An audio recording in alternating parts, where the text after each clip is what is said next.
राधे राधे दोस्तों, चलिए आज शुरू करते हैं 13वां अध्याय। ध्रुव की तपस्या से विष्णु भगवान का प्रसन्न होना और उसे ध्रुव पद देना। श्री पराशर जी कहने लगे, हे मैत्रेय, सब उपदेश सुनने के पश्चात राजकुमार ध्रुव उन ऋषि मुनियों को नमस्कार करके वहां से चल दिए। वह ध्रुव वहां से चलकर यमुना तट पर बसे हुए पवित्र स्थान मधु नामक वन में आया। प्राचीन काल में उस वन में मधु नामक दैत्य रहता था, इसलिए उस वन का नाम मधुवन नाम से प्रसिद्ध है। वही मधु के बेटे लवण नाम के राक्षस का संहार करके शत्रुघ्न ने मथुरा नाम की पुरी बसाई। इस मधुवन में ध्रुव ने तप किया।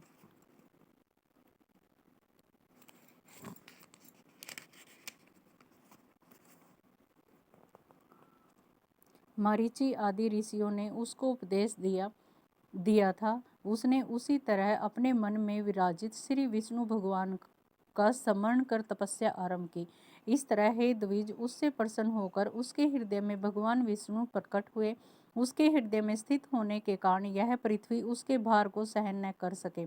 जब वह बाएं चरण पर खड़ा होता तो पृथ्वी का बायां भाग झुक जाता, और जब वह दाएं पैर पर खड़ा होता तो पृथ्वी का दायां भाग झुक जाता।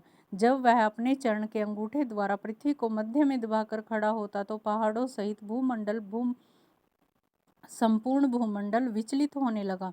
उस समय नदी तथा सागर आदि सभी बहुत क्षुब्ध हुए तथा उनके दुख से देवताओं में खलबली मच गई।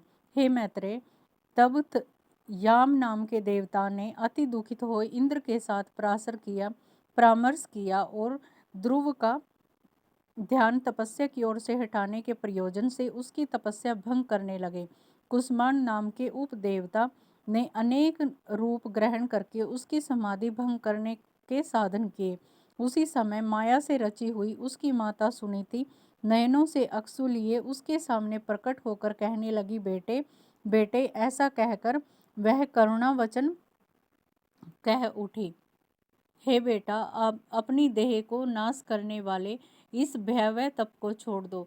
मैंने बड़ी बड़ी कामनाएं करके तुझे पाया है।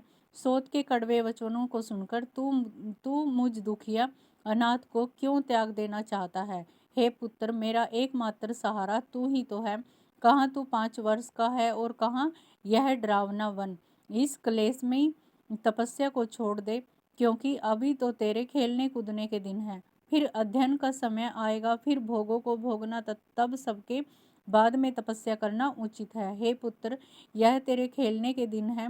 तू इन दिनों में तप करना चाहता है, क्यों अपना सर्वस्व नाश करना चाहता है? तेरा परम धर्म तो मुझे प्रसन्न रखना है।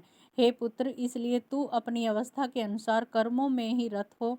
अगर आज तूने तप भंग नहीं किया तो मैं अपने प्राण तेरे सम्मुख ही त्याग दूंगी। श्री पराशर जी कहने लगे, हे मैत्रेय, उसके हृदय में क्योंकि विष्णु भगवान विराजमान थे, अतः उसने अपनी आंख खोलकर भी मायाविनी की ओर नहीं देखा। अंत में वह यह कहती हुई वहां से चली गई, हे पुत्र, यहाँ से जल्दी उठकर भाग। इस डरावने वन में अस्त्र धारण किए हुए राक्षस चले आ रहे हैं। वहां तुरंत ही अस्त्र शस्त्र संभालते हुए ऐसे राक्षस प्रकट हो गए जिनके मुख से अग्नि निकल रही थी। उन राक्षसों ने अपने अस्त्र शस्त्र चलाकर ध्रुव के समक्ष भारी कोलाहल मचाया। उसे डराने के लिए नाना प्रकार की भयंकर चालें चलने लगे। मारो मारो, काटो काटो, खाओ खाओ, राक्षस चिल्लाने लगे।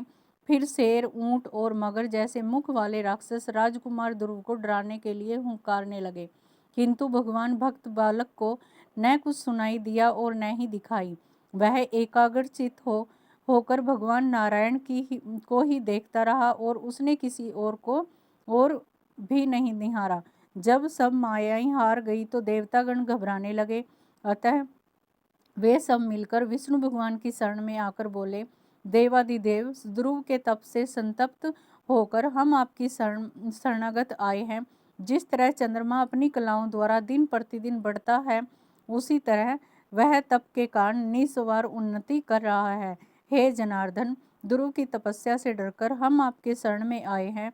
हमें नहीं ज्ञात कि वह इंद्र पर विजय चाहता है, या सूर्यपद, या वह कुबेर, वरुण तथा अथवा चंद्रमा के लोकों की अभिलाषा रखता है। अतः प्रभु, आप हमसे प्रसन्न होकर ध्रुव को उसके तप से निर्वित करिए और हमारे हृदय के संताप को मिटाइए। श्री विष्णु भगवान बोले, हे देवताओं, वह सूर्य, इंद्र, वरुण या कुबेर किसी के पद को नहीं चाहता। उसकी जो कामना है उसको मैं पूरा करूंगा। आप निश्चित होकर अपने अपने लोकों में जाइए। मैं बालक को उसकी तपस्या से निर्वित करता हूँ। श्री पराशर जी कहने लगे, विष्णु भगवान के ऐसा कहने पर इंद्र आदि देवता उन्हें नमस्कार करके अपने अपने स्थानों को चले और भगवान हरि चतुर्भुज रूप में ध्रुव के को दर्शन दिए और बोले, हे ध्रुव, तेरा कल्याण हो। मैं तुझसे प्रसन्न होकर तुझे वर देना चाहता हूँ। तू वर मांग। तूने समस्त भ्रम विषयों से हटकर अपने मन को मुझ में लीन किया है, अतः मैं तुझसे संतुष्ट हुआ हूँ। अब तू अपनी इच्छा अनुसार मुझसे वर मांग ले। श्री पराशर जी बोले, विष्णु के ऐसे कहने पर ध्रुव ने आंखें खोली और अपने सामने विष्णु भगवान को साक्षात खड़े हुए देखा।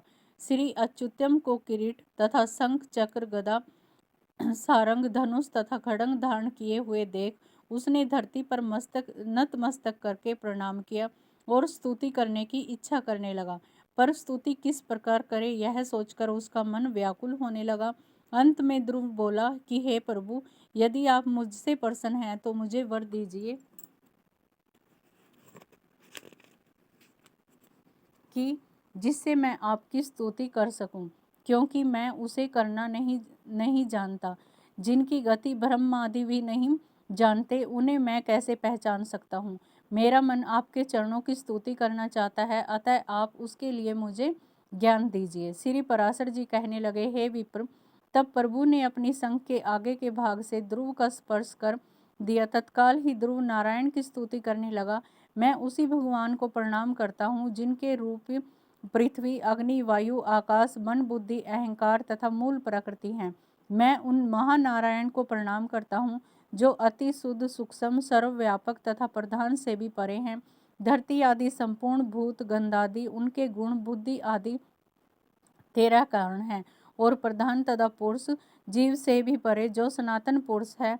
आप निखिल ब्रह्मांड नायक के ब्रह्मभूत ईश्वर को मैं नमस्कार करता हूँ। आकाश आदि सब भूतों में आप ही व्याप्त हैं। उनके गुणारूप हैं